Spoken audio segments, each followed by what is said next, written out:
Assalamualaikum warahmatullahi wabarakatuh. Welcome back to my channel Ma'ruf Ragil Jepang ya. Di video kali ini kita akan membahas informasi penting visa yang bisa digunakan oleh teman-teman sekalian untuk pergi ke Jepang bagi pemula dan juga bagi teman-teman yang berijazah SMA dan juga SMK sederajat. Di video sebelumnya kita telah membahas beberapa visa yang bisa digunakan oleh teman-teman untuk pergi ke Jepang. Dan di video itu saya telah merekomendasikan dua visa yang bisa digunakan teman-teman bagi pemula dan juga pemegang ijazah SMA dan juga SMK sederajat. Bagi teman-teman yang sudah menonton pasti bisa menebak apa sih dua visa itu. Bagi teman-teman yang belum menonton silahkan ditonton dulu. Nanti akan saya bagikan linknya di kolom deskripsi. Bagi teman-teman sekalian yang baru saja mampir di channel ini, kenalin kita di channel Ma'ruf Ragil Jepang ini adalah salah satu channel untuk belajar bahasa Jepang secara otodidak dan juga membagikan informasi penting tentang pekerjaan di Jepang dan serta membahas hal-hal yang menarik tentang kehidupan di Jepang.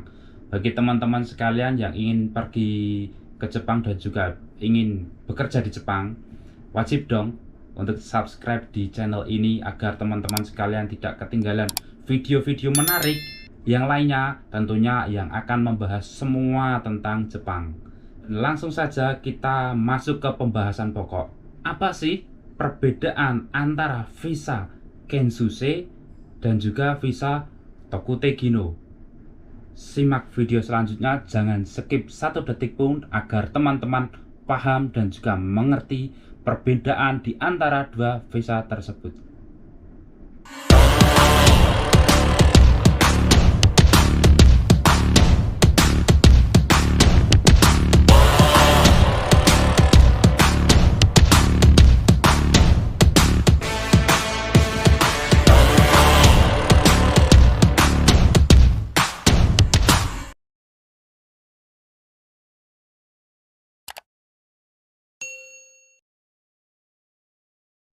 Perbedaan pertama yang akan kita bahas adalah dari segi tujuan.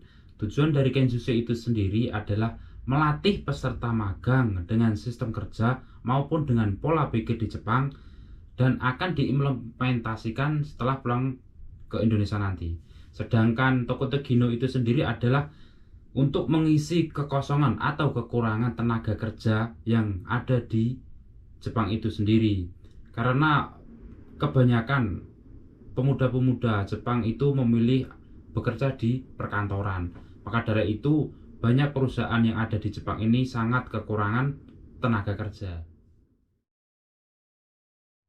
Yang kedua adalah kontrak.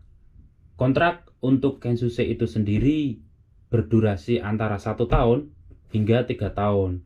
Tetapi teman-teman jika ingin memperpanjang itu bisa saja, asalkan perusahaan masih membutuhkan dan juga teman-teman sekalian lolos tes keterampilan dan juga lolos tes kemampuan bahasa, dimana sebelum pulang di tahun ketiga teman-teman nanti akan menghadapi kedua tes tersebut. Sedangkan untuk Tokutegino itu kontraknya di antara 1 sampai 5 tahun itu TG1 dan bisa melanjutkan untuk TG2 di bidang konstruksi dan juga perkapalan itu akan mengikuti tes untuk lanjut ke TG2, dan keuntungan untuk TG2 ini adalah langsung bisa mengajak istri dan juga anak teman-teman sekalian untuk tinggal di Jepang. Dan perbedaan yang nomor 3 adalah dari segi syarat. Untuk Kensuse itu sendiri tidak harus mempunyai skill dan tidak harus mempunyai pengalaman pekerjaan dan tidak harus mempunyai pengalaman berbahasa Jepang. Dikarenakan setelah nanti kita pergi ke Jepang, kita akan belajar semuanya tentang pekerjaan dan juga berbahasa dan juga kehidupan Jepang dan juga bagaimana budaya-budaya Jepang. Nanti kita akan mempelajarinya setelah kita sampai di Jepang. Tetapi dari segi usia harus memenuhi syarat, yaitu dari usia 18 tahun sampai usia 25 tahun, di mana usia tersebut adalah usia produktif. Selain itu teman-teman juga harus memenuhi syarat di kesehatan. Teman-teman harus sehat jasmani dan juga sehat rohani. Sedangkan untuk Tokutegino itu harus memenuhi syarat, yaitu harus mempunyai skill dan juga harus mempunyai pengalaman berbahasa JLPT N4 ataupun JFT A2. Dan perbedaan yang keempat adalah dari segi jam lembur. Untuk Kensusei itu sendiri, jam lemburnya masih dibatasi. Tetapi ada juga perusahaan yang tidak membatasi jam lembur untuk Kensusei. Itu tergantung perusahaan. Rata-rata jam lembur Kensusei itu adalah 45 jam. Tetapi tidak semua perusahaan itu sama. Sedangkan untuk Tokutegino, untuk jam lembur itu disamaratakan dengan pekerja asli Jepang, dikarenakan Tokutegino datang untuk memenuhi kekurangan pekerja di perusahaan Jepang itu sendiri.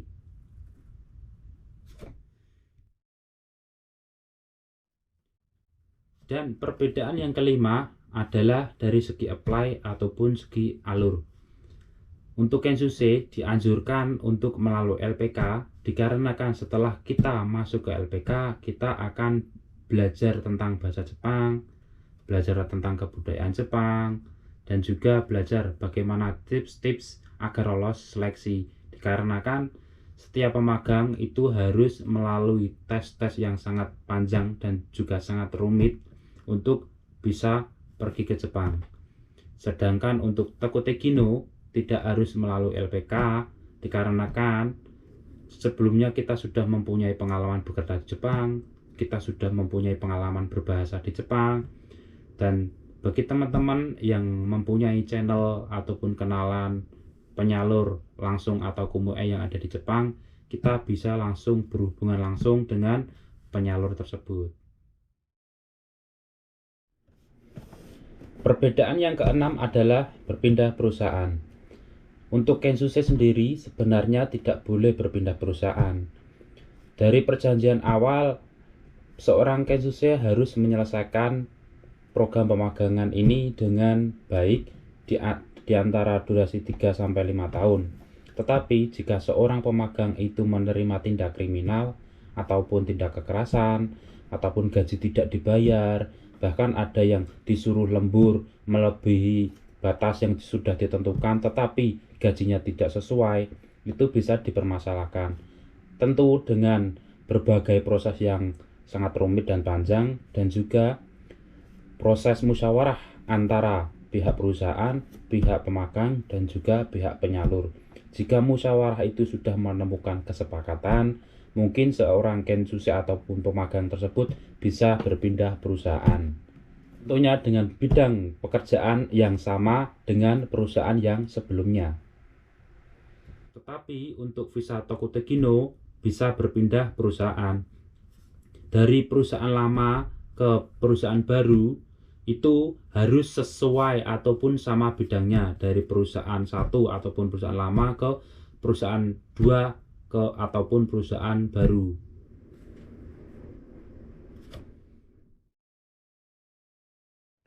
Dan perbedaan yang selanjutnya adalah cuti berbayar. Untuk Kensusei sendiri, ada beberapa perusahaan yang memberikan Kensusei cuti berbayar.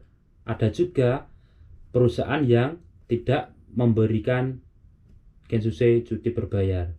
Tetapi untuk Tokutegino, dikarenakan hak dan kewajiban itu disetarakan dengan pekerja Jepang, pemegang visa Tokutegino ini berhak mendapatkan cuti berbayar.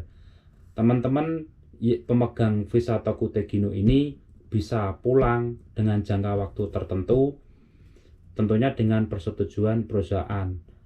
Jika perusahaan lemburannya banyak ataupun sedang isogasi, mungkin tidak diperbolehkan pulang. Tetapi di saat perusahaan itu tidak ramai ataupun pekerjaannya sedang sepi, pasti ataupun perusahaan berkewajiban memberikan izin kepada visa Tokutegino untuk sementara pulang menggunakan hak cuti berbayar itu dan kembali lagi ke Jepang.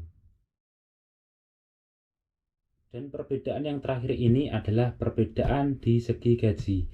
Untuk gaji Kenshusei itu sendiri, dikarenakan statusnya adalah pemagang, itu disetarakan dengan gaji training. Sedangkan untuk Tokuteki no itu disetarakan dengan gaji pekerja orang Jepang asli. Tetapi di Jepang ini semua daerah itu gaji tidak disamakan. Di setiap daerah itu mempunyai UMR-nya sendiri-sendiri. Selain itu juga kebijakan perusahaan juga berbeda-beda. Di setiap perusahaan mungkin ada perusahaan yang memberi gaji besar ataupun memberi gaji sedikit. Tetapi yang pasti di setiap perusahaan Jepang selalu berlaku potongan gaji. Itu untuk potongan apartemen, potongan listrik, potongan gas, dan juga potongan wifi. Selain itu ada juga potongan ketenagakerjaan ataupun potongan kesehatan. Dari berbagai macam ataupun berbagai kebijakan perusahaan itu, kita semua tidak bisa memprediksi berapa besaran yang mungkin Kenshusei ataupun Tokuteki no terima. Tetapi sebelum kita memasuki Jepang ataupun kita sebelum tanda tangan kontrak di Jepang, pasti ada penjelasan detail yang disampaikan kepada kita semua. Ya teman-teman, itulah tadi sedikit pembahasan perbedaan antara Kenshusei dan juga Tokuteki no. Itu saya ambil dari pengalaman saya. Mungkin bisa teman-teman koreksi jika ada sedikit perbedaan, bisa teman-teman tulis di kolom komentar. Dan mungkin ada yang belum mengerti dari pembahasan tadi, silahkan ditanyakan di kolom komentar. Dan jangan lupa di-share ke teman-teman agar video ini semakin bermanfaat. Dan jangan sampai ketinggalan video-video saya selanjutnya mengenai belajar bahasa Jepang dan info-info menarik tentang kerja Jepang dan juga pembahasan kehidupan di Jepang. Sekian video ini, semoga bermanfaat. Billahi taufik wal hidayah. Wassalamualaikum warahmatullahi wabarakatuh.